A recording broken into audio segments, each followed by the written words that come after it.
Hi, welcome to episode 1 of DigiWith Deep Dive. In these longer videos, I'll look at investing more closely. I'll talk about investing as a journey and breaking it down into smaller bits. But why is that important? Because I believe that investing isn't about building wealth for 10-15 years into the future. It's also about building for today. Now, a lot has been written about investing as a final corpus. Money that you need for your child's education, for your retirement, and much more. But little has been spoken about the journey itself. Now, when you look at your portfolio, all the mutual funds, the stocks, the bonds, the gold ETF that you own, do you look at that as a means to an end? Or does the everyday fund performance worry you? When you start focusing on investing as an enabler, as a means to live a better life today than yesterday, you look at all those choices differently, and you look at investing differently. In today's video, I want to look at one such decision which will be based on these choices. So let's say you've been investing for 3 years now, and as of today, you're planning an international vacation that you've been looking forward to for quite a while.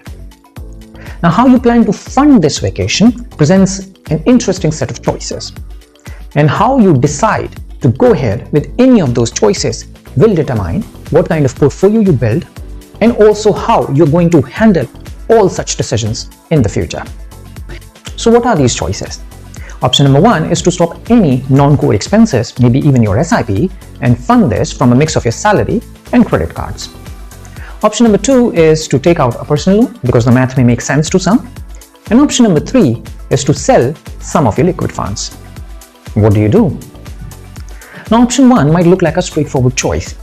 You stop your SIPs worth 3 lakhs for next 6 months and then you can resume them again. But if you look at that choice more closely, you see the 3 lakhs that you did not invest, it can potentially grow up by 5 times over the course of next 15 years, compounding at 12%. Now, this decision or choice is not just about saving every penny. This is about understanding your funding choices. This is about borrowing not from your future, but from your past. Now, option 2 presents an interesting choice, and it might be an option for a few because of the math involved. Now, let's say you borrow 3 lakh as a personal loan for 5 years at 11%. You would have paid back an interest of about 82,000 and some change. Now, assuming you've parked the same 3 lakh into a mix of fixed deposit and bonds, earning around 7%, you would earn about 1.2 lakhs from that investment. Now, the math supports this here, but there are a few things to look at. One is obviously taxation.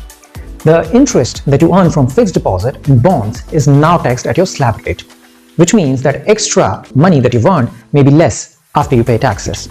Secondly, you might have to dial back on your SIPs to accommodate for the extra EMI that you have to pay for that personal loan. So this brings us to choice number 3, which is selling your debt funds. We've spoken about the benefits that debt funds bring to your portfolio, and this is one such opportunity. Now, assuming that you built a debt portfolio that yields about 7%, an investment of 2.6 lakhs would have grown to about 3.2 lakhs, yielding you a profit of about 60,000. Even after paying taxes, you would be left with more than 3 lakhs for this decision. So you see, investing is about understanding these choices and building a portfolio that is resilient both for today and tomorrow. And it's the right choice which ensures that you build a better tomorrow than yesterday, but not at the cost of today. If you like the content of this video, then like, subscribe, and share. Please speak with us for your mutual fund queries.